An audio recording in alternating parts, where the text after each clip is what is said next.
Assalamualaikum warahmatullahi taala wabarakatuh. Alhamdulillah rabbil alamin wa bihi nasta'in ala umuri dunya waddin wa ala alihi wa sahbihi ajmain.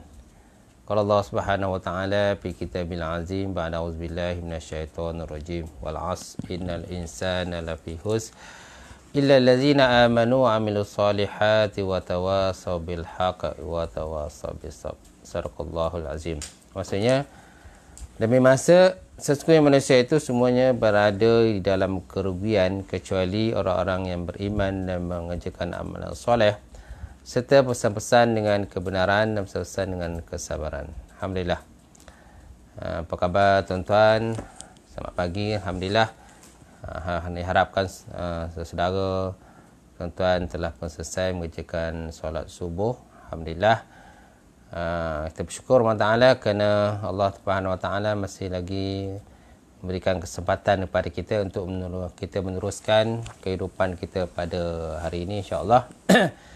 Samping itu, kita digalakkan terus mengerjakan ibadah-ibadah kan sunat pada bulan Zulkaidah ini, insyaAllah. Dan kita dah masuk Zulkaidah, tak lama lagi kita akan masuk bulan Haji, bulan Zulhijjah dan seterusnya, insyaAllah.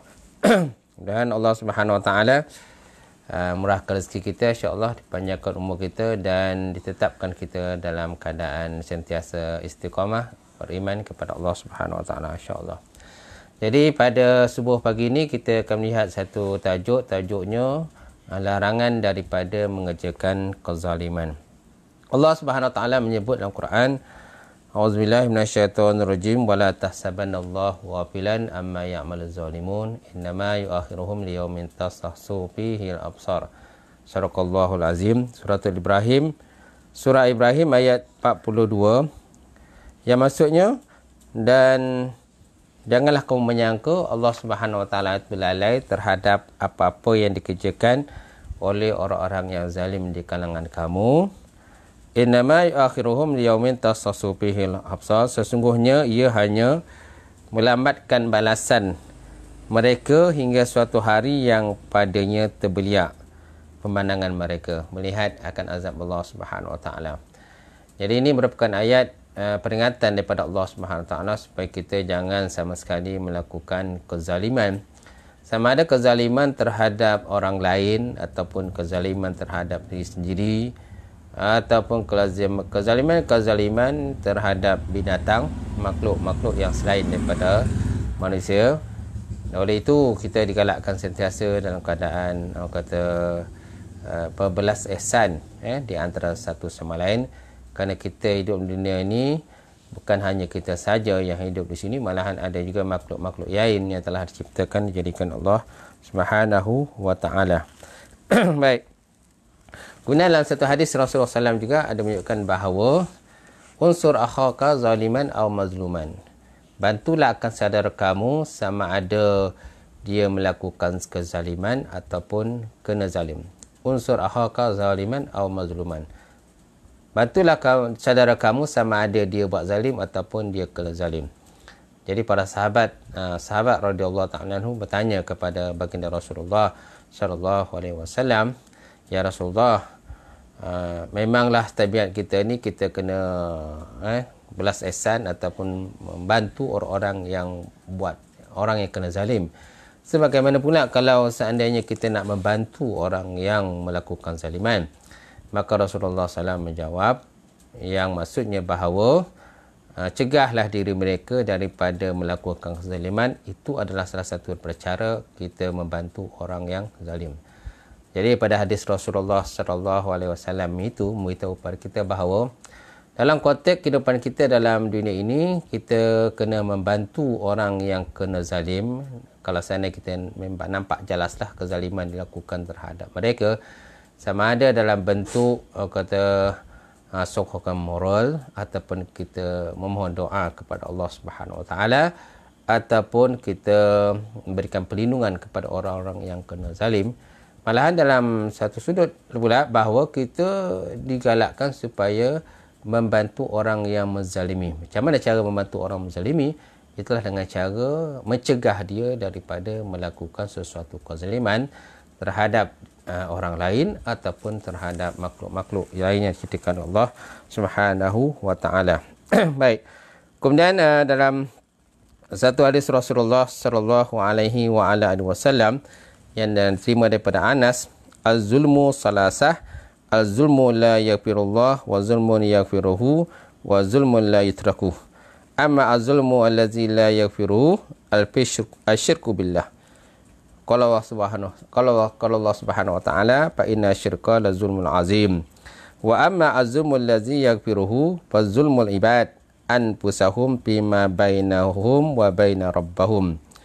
Wa amma az-zulmul allazi la yutrakullah fa zulmul ibad ba'duhum ba'da hatta yadidu li ba'dihim min ba'din. Kama qala Rasulullah SAW. Yang maksudnya bahawa zalim itu terbagi pada 3 pembahagian. Zalim terbagi pada 3. Pertama, zalim yang tidak diampunkan oleh Allah Subhanahu wa taala. Yang kedua, zalim yang diampunkan oleh Allah Subhanahu wa taala. Dan yang ketiga, zalim yang tidak ditinggalkan. Wa zulmul la yutraku, zalim yang tidak tinggalkan Allah Subhanahu wa taala. Adapun zalim yang tidak diampunkan, dimaafkan oleh Allah Subhanahu wa taala, iaitulah syirik kepada Allah Subhanahu wa taala. Sesuai dengan firman Allah Subhanahu wa taala, inna syirka la zulmun azim. Sesungguhnya syirik itu merupakan satu kezaliman yang besar, Jadi syirik menyekutukan Allah Subhanahu wa taala, dia merupakan satu kezaliman yang sangat besar kepada Allah Subhanahu wa taala, di mana hamba itu sendiri sebenarnya melakukan satu kezaliman terhadap Allah Subhanahu wa taala dan boleh menyebabkan dia akan terjerumus dalam azab Allah Subhanahu wa taala. Yang kedua, zalim yang tidak dimaafkan, iaitulah zalim hamba terhadap dirinya sendiri. Fazulmun ibad anfusum bima bainahum wa baina rabbahum. Kezaliman hamba terhadap dirinya pada barang-barang di antara dia dengan Allah Subhanahu wa taala, antara dia dengan Allah Subhanahu wa taala. Itulah zalim-zalim yang diampunkan, mana dosa-dosa dan kesalahan yang selain daripada syirik kepada Allah Subhanahu wa taala merupakan zalim dan Allah taala yang Allah taala boleh ampunkan. Allah taala boleh ampunkan seandainya hamba tadi bertaubat kepada Allah Subhanahu wa taala dan minta ampunan kepada Allah taala. Dan yang ketiga, az-zulmul ladzi la yutrakullah, zalim yang tidak ditinggalkan akannya oleh Allah Subhanahu wa taala. Fazulmul ibad bainahum ba'duhum ba'da. Itulah zalim hamba sebahagian mereka terhadap sebahagian yang lain, sehingga menunaikan sebahagian mereka di atas sebahagian lain di atas hak masing-masing, di atas hak dia. Itulah zalim yang ketiga, zalim yang tidak tinggal di Allah Subhanahu wa taala. Itulah zalim yang mana seorang hamba melakukan kesalahan terhadap orang yang lain ataupun makhluk-makhluk yang lain seperti binatang, serangga dan sebagainya. Yang mana binatang-binatang pun mereka pun ada hak juga untuk hidup di dalam muka bumi Allah Subhanahu wa taala. Contoh lagi contohnya dalam melakukan penyembelihan binatang. Dalam melakukan penyembelihan binatang, kita pun digalakkan berbuat ihsan terhadap binatang. Contohnya kita menggunakan pisau ataupun parang ataupun senjata yang tajam yang memudahkan untuk binatang tadi segera nyawanya keluar daripada tubuh badannya, mana dia menemui kematian dalam keadaan penuh kerehatan. Oleh itu kita digalakkan ataupun kita disyurkan, ditekankan supaya menggunakan senjata yang tajam apabila nak membunuh binatang, supaya binatang tadi dalam keadaan kerehatan ketika menemui ajalnya dan supaya tidak menjadi kesulitan terhadap dirinya dalam menemui kematian tersebut. Baik. Kemudian Rasulullah SAW juga ada menyebutkan bahawa barang siapa yang mengambil sesuatu daripada bumi ataupun daripada tanah, daripada bumi ataupun tanah, aina ma rajulun zulma shibran minal ardi kalafallahu ayyaghfirahu hatta yablagha sab'ina ardina summa tawaqahu yaumil qiyamah hatta yuqda bainan nas.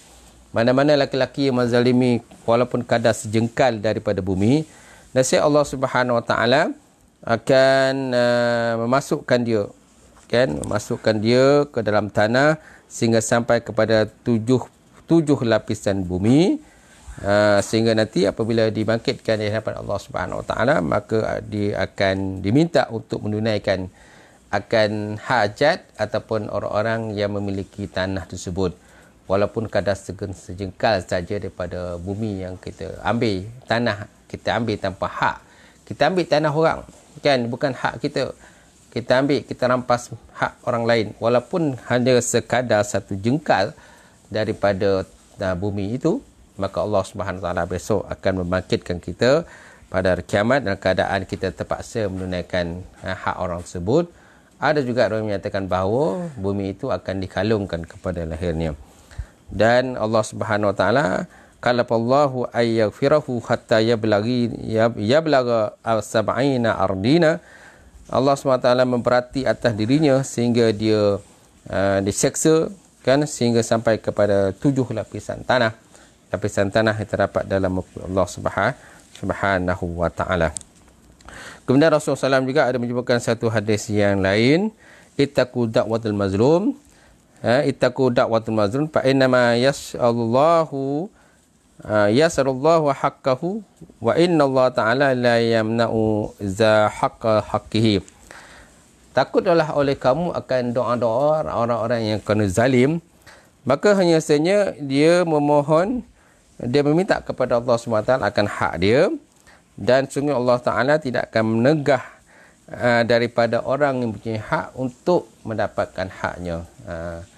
Jadi segi zahiriatnya kita nampaklah manusia ini mempunyai hak dalam muka Allah Subhanahu Wa Taala ini. Kan, kalau seandainya Allah Taala telah menentukan itu hak dia, itulah hak dia. Walaupun hakikat sebenarnya segala harta benda yang terdapat dalam muka bumi ini semuanya hak Allah Taala. Semua hak Allah Taala. Hatta tubuh badan kita pun semuanya adalah hak Allah Subhanahu Wa Taala juga. Bumi, rumah, kereta, semua hak Allah Subhanahu Wa Taala. Tetapi daripada sudut hukum dunia, manusia pun punya hak terhadap harta-harta, kan, yang telah pun diamanahkan Allah Subhanahu Wa Taala kepada orang-orang tertentu dalam hukum Allah Subhanahu Wa Taala ini. Oleh itu kita janganlah mengambil hak orang lain dengan tiada hak. Baik, kemudian ada satu kisah yang terjadi di mana dikatakan bahawa ada seorang lelaki daripada Bani Israel.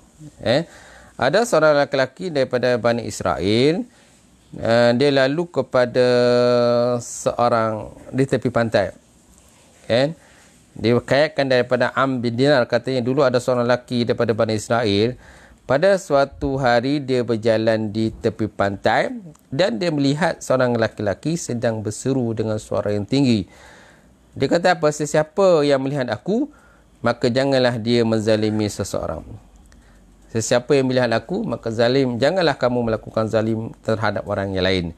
Maka kata Am, maka dia mendekati lalu berkata, wahai hamba Allah Ta'ala, kan, bagaimana keadaan kamu? Ya Abdullah, ma akhbaruka. Wahai Abdullah, apa cerita kamu ni? Kenapa kamu cakap macam tu? Kenapa kamu kata jangan kita menzalimi orang lain? Maka lalu dia berkata, faqala i'lam inni kuntu rajulan syurtiyan fajitu yawman ila hadza sa'il. Maka dia kata, aku dulu merupakan seorang lelaki, seorang lelaki yang telah pun dilantik oleh pemerintah sebagai polis, anggota keselamatan ataupun anggota polis lah. Fajitu yawman ila hadza sa'il. Maka aku datang satu hari pada tepi pantai ini, para'aitu siyadan qad sada samakan. Dan aku lihat ada seorang nelayan, kan, yang sedang mencari ikan, dan dia berjaya mendapat seekor ikan. Kemudian aku minta supaya diberikannya kepada aku akan ikan tersebut. Aku minta supaya diberikan kepada aku, tetapi nelayan tadi enggan untuk memberikan tu kepada aku. Lalu apa terjadi, tuan-tuan? Maka aku pukul kepalanya dengan tongkatku, dan pada permulaan dia aku minta supaya orang itu menjual ikan tersebut kepada aku, tetapi dia enggan menjual. Lalu aku pukul dengan menggunakan tongkatku, dan akhirnya aku mengambil ikan itu dengan secara paksa dan aku berlalu pergi. Katanya maka sedang aku berjalan, ketika dia curi ikan ataupun rampas ikan narayan tadi, maka tiba-tiba ikan tadi menyengat akan ibu jariku, dia kata. Ikan yang dirampas daripada nelayan tadi tiba-tiba menyengat, sengat ibu jari dia, dan aku cuba untuk melepaskan ikan tersebut tapi tak berjaya melepaskannya. Maka akhirnya aku membawa ikan tadi bersama dengan yang disengat pada ibu jari aku tadi dan kepada keluargaku, dan mereka semuanya berusaha nak hilang nak melepaskan ikan tersebut daripada ibu jariku, kan. Dan akhirnya mereka berjaya juga melepaskannya. Kemudian apa yang berlaku, tuan? Setelah ikan tadi menyengat akan ibu jari lelaki tadi, maka ibu jari dia orang kata mula membengkak, dan jari dia sangat sakit. Kemudian ibu jari dia kata membengkak dan menggelembung, kemudian meletuskan air bisa kerana kesan daripada sengatan daripada duri yang terdapat pada ikan tersebut. Masya-Allah, tuan. Itulah, tuan. Janganlah kita melakukan zaliman terhadap orang lain, hatta kepada binatang sekalipun jangan kita melakukan zaliman. Maka akhirnya apa terjadi, tuan? Maka akhirnya lelaki tadi kata dia pergilah berjumpa dengan tabib ataupun doktor.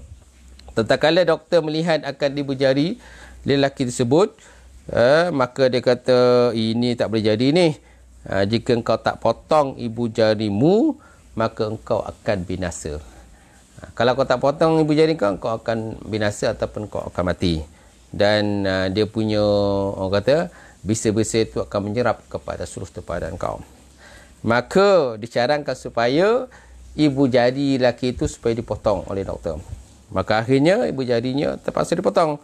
Kemudian tanganku menyusahkan aku, maka aku tak dapat tidur dan tak dapat duduk diam kerana sakit yang sangat. Jadi diingatkan bahawa bila ibu jarinya itu telah dipotong, dah potong ibu jari, maka diingatkan bahawa dia punya sakit tu akan hilang. Tetapi malangnya sakitnya tak hilang. Kan? Ibu jari dah kena potong, maka dia punya sakit tu bisa-bisa tu masih lagi menjalar. Sampai kepada tangan dia pula. Kemudian maka dia kata kepadaku, potong tapak tangan kamu, dia kata. Dalam keadaan macam ni tak boleh jadi ni. Tapak tangan engkau mestilah dipotong, ditakuti nanti bisanya akan melarat lebih ke atas. Maka akhirnya aku terpaksa setuju. Dan aku terpaksa memotongnya. Dan apabila tangan aku dipotong, tapak tangan dipotong, aku ingatkan bahawa sakit itu dah hilang. Rupanya tak hilang lagi. Jadi punya sakit itu masih lagi merebak naik ke atas pula. Dan ianya sangat menyakitkan kepada diriku, kata lelaki yang bercerita tadi. Yang mana lelaki itu asalnya seorang anggota polis. Ada riwayat menyatakan raja. Ada satu kisah lain pula yang hampir serupa dengan ini, menyatakan yang merampas itu raja. Tapi di dalam kitab ni, kitab Irsyadur Ibad ni, yang dikarang oleh Ahmad Zainuddin Al-Malabari ini, nyatakan bahawa yang merampas ikan itu ialah seorang lelaki. Lelaki syarti. Syarti ni maknanya lelaki anggota polis lah. Dilantik sebagai polis oleh pemerintah. Dia lah yang merampas ikan tersebut. Cerita. Kemudian apa yang berlaku, tuan-tuan? Jadi bisanya tadi, bila dah dipotong tapak tangan, masih lagi berlaku bisa. Masih lagi menjalar bisa dia. Dan dia tak boleh duduk diam. Kemudian sakit yang sangat. Kemudian nak tidur pun tak boleh. Semua tak boleh. Tak selesalah kehidupan dia. Maka akhirnya doktor mencadangkan supaya naklah tangan yang tadi dipotong sehingga sampai ke siku. Masya Allah. Kan? Dicadangkan oleh doktor supaya tangan kau ni kena potong sampai ke siku. Kalau tak dipotong nanti dia akan terus merebak. Lalu akhirnya apa yang berlaku, tuan-tuan? Maka aku memotongnya, lalu merebaklah sakit itu hinggalah sampai ke lengannya atas. Maka akhirnya tangan tadi dipotong sampai ke siku. Potong sampai siku. Dia ingatkan dia punya bisa tu masih tak ada lagi. Rupanya ada lagi. Maka naik lagi sampai kepada bahagian atas pula. Maka lengan atasku itu mengenakan aku sakitan lebih kuat daripada pertama. Dia ingatkan bila dipotong tangan sampai ke siku, dia punya bisa tu tak rupanya bisa lagi naik dan lagi sakit pula, Masya Allah. Macam Masya Allah tuan, lagi sangat sakit. Maka dikatakan padaku, potonglah ia daripada bahu kamu, jika tidak maka sakitnya akan melarat lebih lagi sampai kepada sulung badan engkau. Doktor cadangkan supaya dia punya tangan yang belah atas tu dipotong lagi. Dah lah mula pada permulaan dipotong pada ibu jari. Bila sakit tak hilang maka dipotong tapak tangannya. Bahagian tapak tangan ini sakitnya tak hilang lagi maka dipotong sampai ke siku. Kan? Sampai siku pun sakit tak hilang lagi walaupun dah dipotong. Bahagian atas lagi tambah sakit. Maka dikatakan kepadaku seseorang, tiba-tiba tu ada seorang laki-laki yang datang, nampaknya seorang laki-laki yang cerdik, yang soleh. Laki-laki itu pun tanyalah kepada lelaki yang sakit itu, apa cerita kau ni? Apa cerita kau ni? Saya dengar anggota tangan kau dah dipotong sebab kau oleh kesakitan dikena pada sengatan bisa ikan. Maka aku katakan, aku pun polisi pun ceritalah apa yang berlaku dan kenapa dia tangannya kena potong dan sebagainya. Maka dicadangkanlah kepada lelaki yang sakit tadi, kan, kau ingat tak apa-apa yang berlaku sebelum ini? Saya tak ingat apa-apa. Tentu ada suatu benda yang menyebabkan engkau kena macam ni. Maka lelaki itu pun mula ingat bahawa dia pernah pergi suatu pantai, kemudian bertemu dengan seorang nelayan, kemudian dia memukul nelayan tadi kerana nelayan ingin menyerahkan ikan itu, kemudian dia punya bisa itu kena pada tangan dia. Maka dia ceritakanlah perkara tadi. Maka lelaki yang soleh tadi menyatakan pada dia, kalau macam tu pergilah kepada lelaki yang kau dah rampas ikan itu dan mintakanlah kemaafan kepada dia, mintalah redha dia sebelum sakit ini sampai kepada seluruh badan engkau. Masya Allah. Itu cadangan syur yang diberikan kepada lelaki soleh itu kepada lelaki yang sakit tangannya yang kena potong itu. Maka apa yang berlaku seterusnya tuan-tuan? Maka dia pun pergilah cari. Setelah disyurkan cadangan supaya mencari lelaki yang nelayan yang dia rampas ikan itu, maka dia pun bangun pergi cari merata tempat, tanya orang tu, tanya orang ni sebab ada tak jumpa nelayan yang begini-gini rupa dia ni sebagainya. Maka akhirnya tuan-tuan, ditakdirkan Allah Ta'ala, maka dia dapatlah berjumpa dengan nelayan tersebut. Itulah nelayan yang dulu dia pernah pukul dan dia rampas ikan nelayan tersebut. Kemudian maka dia menyukurkan dirinya di atas dua kaki nelayan itu, lalu mengucup keduanya dan menangis. Masya Allah. Kan bila jumpa nelayan tu kan, dia terus sujud syukur, sujud kepada lelaki itu, cium kaki dia dan minta kemaafan di atas segala kesalahan-kesalahan dahulu yang mana dia telah merampas akan ikan dia. Masya Allah. Kemudian maka katanya padaku, siapa engkau? Kau ni siapa ni? Tiba-tiba datang ni, orang kata nak minta maaf dengan aku ni sampai sujud kat kaki aku ni, kenapa? Maka dia kata, akulah orang yang telah mengambil ikan daripadamu dengan secara rampas. Dan aku sebutkan pada apa yang berlaku pada diriku, dan aku tunjukkan tangan aku yang telah putus. Tangan aku yang kudung ni. Dia tunjukkanlah tangan yang kudung disebabkan dia merampas ikan yang dahulu. Maka dia menangis ketika melihatnya. Katanya, wahai saudaraku, sungguh aku halalkan engkau darinya kerana bala yang telah aku lihat akan kamu. Dia kata, kalau macam tu, tak apalah, saya dah maafkan. Saya maafkan kesalahan kamu, walaupun kau menganiaya aku dulu, dan aku maafkan, kau tak kisah pun. Maka aku katakan, wahai Tuan, aku tanya, kan, sungguh aku halalkan daripada kamu, di atas balak yang telah menimpakan diri kamu. Maka aku katakan lagi, wahai Tuan, dia kata, aku tanya engkau dengan Allah, adakah engkau berdoa di atasku tak kala aku mengambil ikan daripadamu? Laki-laki bertanya, kau dulu ada tak doa apa-apa pada Allah Ta'ala, kan, pada Tuhan, kan? Mungkin kau ada doa apa-apa menyebabkan tangan aku ni terpaksa dipotong. Maka dia kata, ada. Aku pernah doa kepada Allah Subhanahu Wa Ta'ala dengan doa, ya Allah Tuhanku, orang ini telah menzalimi aku di atas kelemahan yang ada pada diriku, maka dia mengambil daripadaku apa yang telah engkau rezekikan padaku, ya Allah, maka tunjukkanlah kekuatanmu terhadap dirinya. Itulah doa. Itulah mustajabnya doa orang kena zalim tadi. Rupa-rupanya orang kena zalim tadi berdoa kepada Allah Subhanahu Wa Ta'ala setelah ikannya kena rampas, Allah Ta'ala, supaya Allah Ta'ala tunjukkan kekuatan kegagahannya terhadap lelaki yang telah pun merampas akan ikannya dahulu. Dan aku kata, sungguh Allah Ta'ala telah menunjukkan padamu kudratnya kepadaku, dan aku sekarang bertaubat kepadamu, ya Allah. Dan mulai daripada itu, lelaki yang telah pun kudung tadi, kan, dia bertaubat. Allah Ta'ala tidak akan melakukan lagi pekerjaan dengan merampas ikan.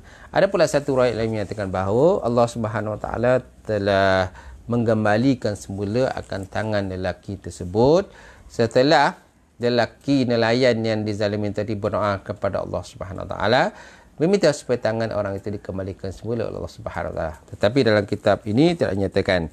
Dalam kitab Syarul Ibad ini menyatakan bahawa sampai situ aja cerita dia. Maknanya lelaki itu menceritakan apa doa yang dia baca ketika lelaki itu polis itu merampas akan ikan dia. Itu kisah atau cerita yang pertama yang kita dapat kongsikan pada pagi ini, insya-Allah. Kemudian dalam satu cerita lain pula dikayatkan daripada Ali bin Harb. Katanya, aku keluar bersama sebahagian pemuda-pemuda Musil ke tepi laut. Ada satu cerita pula menyatakan bahawa kharajna ana wa ba'na syabab al-mawsi ila syat faraqibna fi zawraq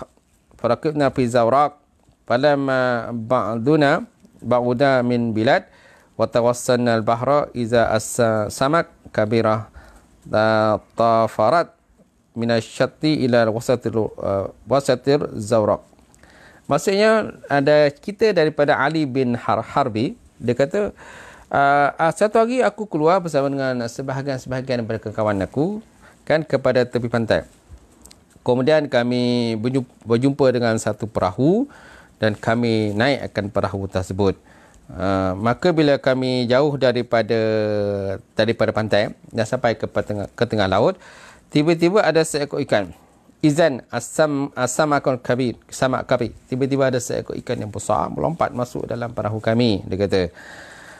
Maka pemuda-pemuda tadi bangun dan turun ke pantai untuk mengumpul kayu dengan bentuk rupa ikan itu. Bila ikan tadi dah masuk dalam perahu tadi, jadi mungkin mereka merasakan ini ada satu petanda lah kepada kita, bahawa mungkin Allah Ta'ala tunjuk pada kita satu petanda. Maka akhirnya mereka pergi ke pantai dengan ikan yang masih dalam perahu tadi. Mereka pergi ikan dan sampai di pantai mereka turun.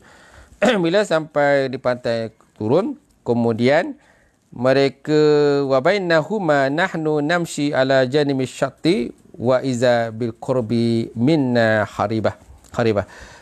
Kemudian bila mereka sampai pada satu pantai, tengok pantai itu ada satu bangunan yang telah pun musnah.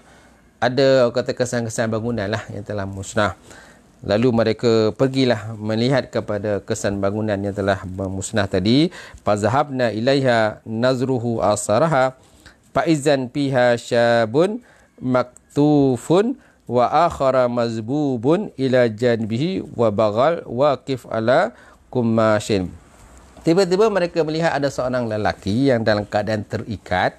Ada seorang lelaki terikat. Kemudian ada seorang lelaki yang lain yang mana lelaki lainnya dah mati. Dah mati dan lahir dalam keadaannya dah seperti orang kena sembelih lah. Kemudian ada seekor bagal. Ada seekor kadai ataupun bagal yang berhampiran dengan lelaki tersebut. Dengan berhampiran dua lelaki itu, seorang yang terikat dan seorang lagi telah pun meninggal dunia. Baik, kenapa terjadi tuan-tuan? Maka akhirnya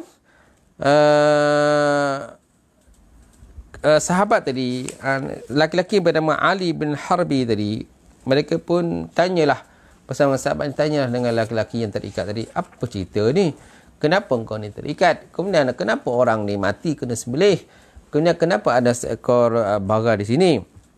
Maka lalu dia menceritakan apa yang berlaku. Dia kata, inni kuntu makturian ma'ahaza mukarih sahib hazal bagal.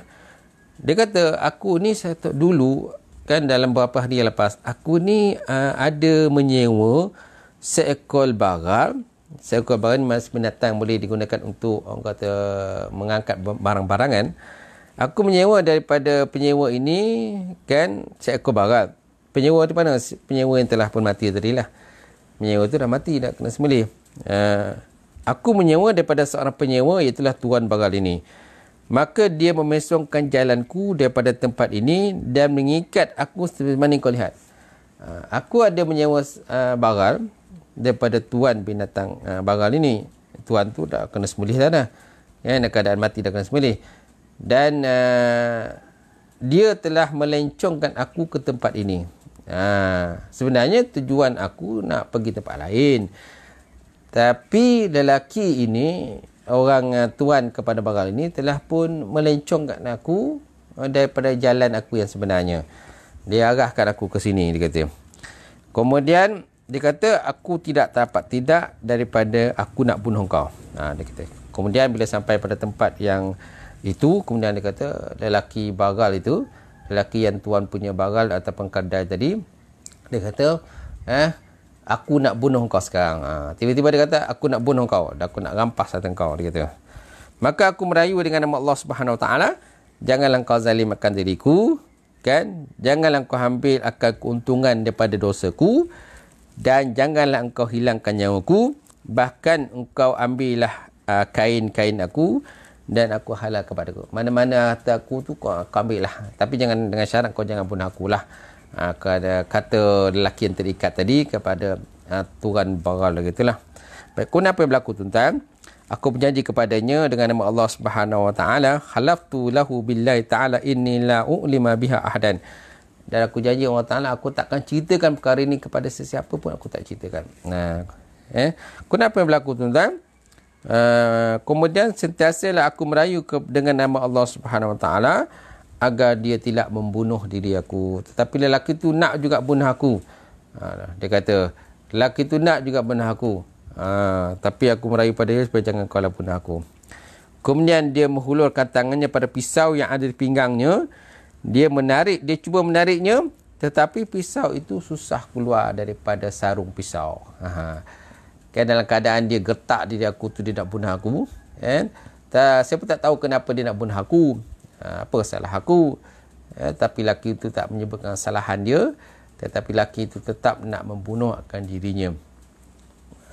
Dan lelaki terikat tu merayulah kepada Allah SWT supaya janganlah dia dibunuh. Tetapi lelaki tersebut masih lagi nak bunuh dan dia cuba untuk mengeluarkan pisau daripada sarung dia. Untuk diajukan pisau itu kepada lelaki yang terikat tadilah. Maka dia terus menariknya hingga dia keluar dengan susah. Lalu secara tidak sengaja terkena pada halkumnya, lalu menyembelihkan dirinya sendiri. Masya Allah. Dia cuba tarik pisau, akhirnya berjaya dia tarik pisau itu. Entah macam mana pisau itu terkena kepada leher dia sendiri. Leher yang tuan punya pisau. Masya Allah. Itulah kekuasaan Allah Subhanahu Wa Taala, tuan-tuan. Maka seperti mana yang kau lihat, dan aku di atas keadaan aku ini, dan keadaan aku terikat macam ni lah. Dan kau nampaklah lelaki itu yang mati itu, itulah lelaki itu yang cuba membunuh aku.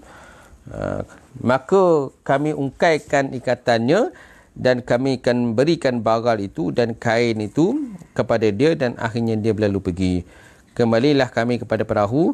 Maka tak kala kami masuk dalam perahu itu semula, maka ikan tu pun melompat keluar. Ikan yang tadi yang melompat ketika di tengah laut itu, kan, ikan tu akhirnya melompat keluar. Jadi rupa-rupanya tuan, Allah Subhanahu Wa Taala nak beri petunjuk kepada ikan tersebut, bahawa dia beritahu bahawa terdapat seseorang dalam keadaan susah yang berada di tepi pantai. berada di tepi pantai, yang mana si orang bercerita ini menyatakan bahawa masing-masing mereka berhajat untuk makan ikan tersebut dan bakar ikan tersebut lah. Tapi bila saya sampai di pantai, itulah kejadian yang mereka lihat. Dan oleh itu sebabnya kita janganlah menginaya-akan orang lain. Dan ada satu kisah lain, kisah yang terakhir yang boleh kita kongsikan pada pagi ini berkenaan jangan kita melakukan kezaliman. Dikaitkan bahawa ada seorang perempuan Bani Israel, inna imra'atan israiliyat kanat laha darun bihiwar qasral muluk. Ada seorang perempuan Bani Israel ini, dia membina satu rumah, dia buat sebuah rumah bersebelahan dengan rumah raja. Rumah dia buat tu sebelah rumah raja. Dan rumah itu telah mencacatkan akan istana raja.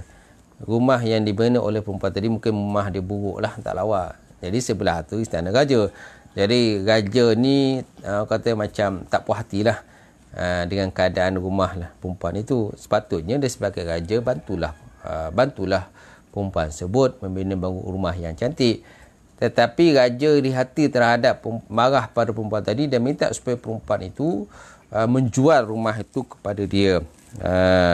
Setiap hari raja mintanya menjual rumah itu, tetapi perempuan itu enggan menjual rumah itu kepada raja. Maka satu hari perempuan tadi pun satu hari dia keluar pergi musafir. Maka bila nampak raja menghantar dia punya pengintip dia, Tuan raja, tuanku, dia kata perempuan tu dah keluar. Apa kita nak buat ni?